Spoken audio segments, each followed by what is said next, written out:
Hello, Jim 12s here. It is the 6th of September 2024 and I'm here in my local woods and it's a glorious spring morning. Absolutely amazing. Before I start, let me tell you a story. For my lunch, one of the items I had was an orange. I probably should have kept it and shown you. It was huge and it came off our tree, the biggest orange I think we've had off the tree, and it tasted absolutely brilliant. The flesh was tight, as in it wasn't over full of juice, and incredibly tasty. And that's one of the dreams I've had, to eat my own orange off my own orange tree, since I went on the kibbutz in 1971, when I used to do the weeding underneath orange trees in Israel. So yeah, today was quite a special day, eating my largest orange. Anyway, today I want to talk about, answer the question, that's a joke. Here's the question: are we evolving into robots? Are we evolving into robots? Are we becoming machines? And what got me thinking are these thoughts, and I give them to you for your reflection, and yeah, tell me whether you agree with them or not. I haven't managed to get comments going, but maybe this one will. You never know. You know, years ago, when I first started studying computers, probably 40 years ago, one of the things I remember being told was that they are binary. They can read a yes or a no, and it's a sequence of yeses or nos that basically determine how a computer works. It's black and white. It's on or off. Now, I suspect computers are still the same, even though they're a lot more sophisticated now. So if computers are still binary, that's a very interesting thought. So let's have a look at some things. You see, a computer can't cope with ambiguity. It can't hold yes and no in tension and explore the area between. It's either right or it's wrong. Yeah. So what about our response to social media? We basically like someone or we hate someone. We give them a thumbs up or we give them a thumbs down. I think there's a phrase, you can diss somebody or you can unfriend somebody. I'm sorry, I don't know, I'm probably using the language wrongly, but the same principle I think is applying. It's either you like or you don't. Let's take entertainment. There's so much entertainment, isn't there?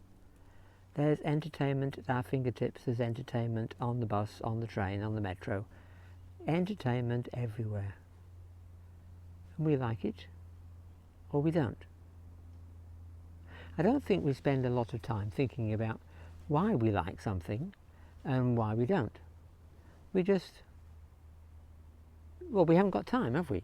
Because there's so much choice. So flick, flick, flick, flick, flick, flick, flick. No, don't like, don't like, don't like. I like that one. So we choose that one. What about our attitude to political leaders? And haven't we seen a huge polarization in recent times? So if I say a word like Trump to you, that is going to trigger you to say yes, I like, or no, I don't. Do you think about why you like or why you don't?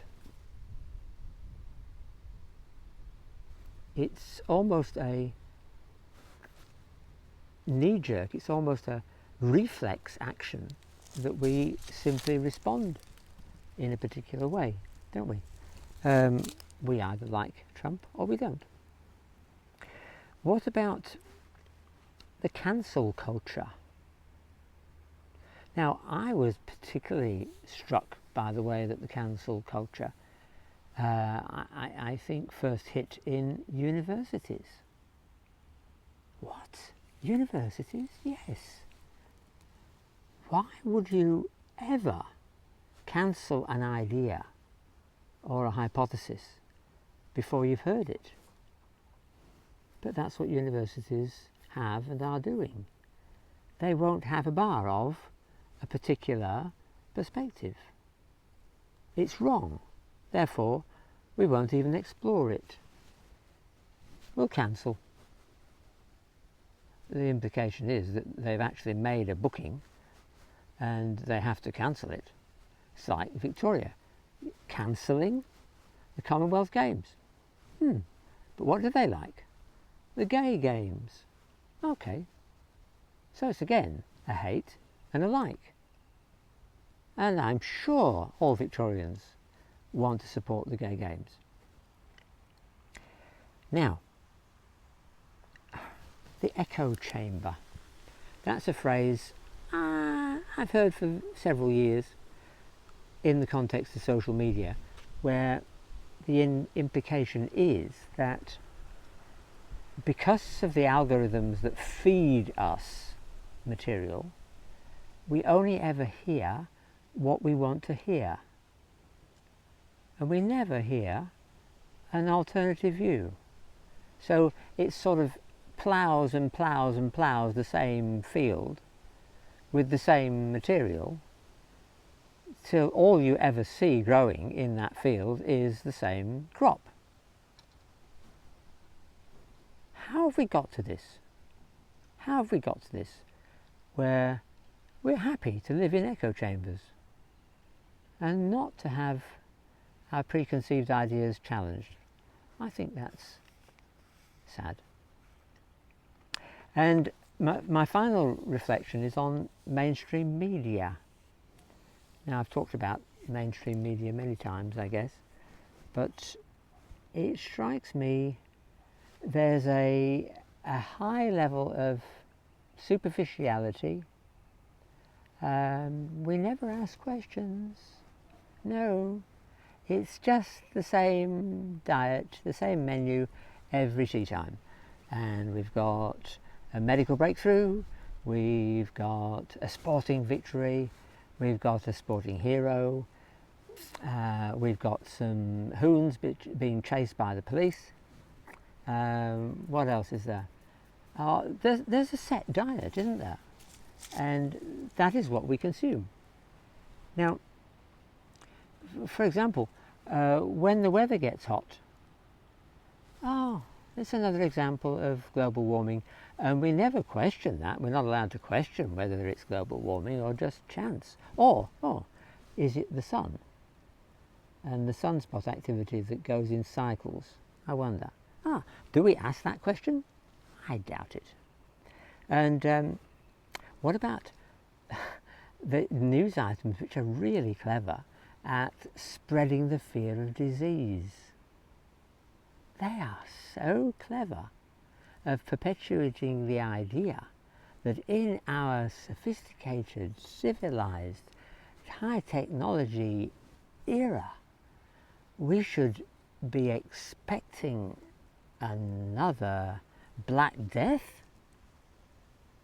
No. But yes, that's what the media wants us to believe, that there could be a superbug coming in on the latest wind. So these examples I've given you, you can please think of more. I'm sure there are more, but I think we're becoming machines. I think we're becoming black and white people that can't cope with asking questions that might unstable us, might destabilize where our thinking has been rooted for years. Let me finish with a story. I used to believe, absolutely passionately believe, that the mainstream media was telling me all the facts. One of the things that really struck me when I lived in England was that in England we got news stories about Africa. Now, whether that was because Britain had ex-colonies in Africa, I suspect that was a big factor, but also it was on the same time zone as England, as Europe. It was close. But here in Australia, how many stories do you hear about Africa? And think about the stories you do hear about Asia, about China, Southeast Asia. They're very, very carefully choreographed. Anyway, so my point was this, that years ago, probably 20 years ago, I would have accepted that what I was being fed from the mainstream media was a good diet, a balanced diet of meat and 2 veg. But that very fact that when I got to Australia I never heard about Africa made me wonder. It's as if Africa didn't exist anymore. So who is writing the narrative? Anyway, I'll leave you with my question. Love to hear your answers, your comments. Throw me some curly ones. Are we evolving into robots? God bless. Bye for now.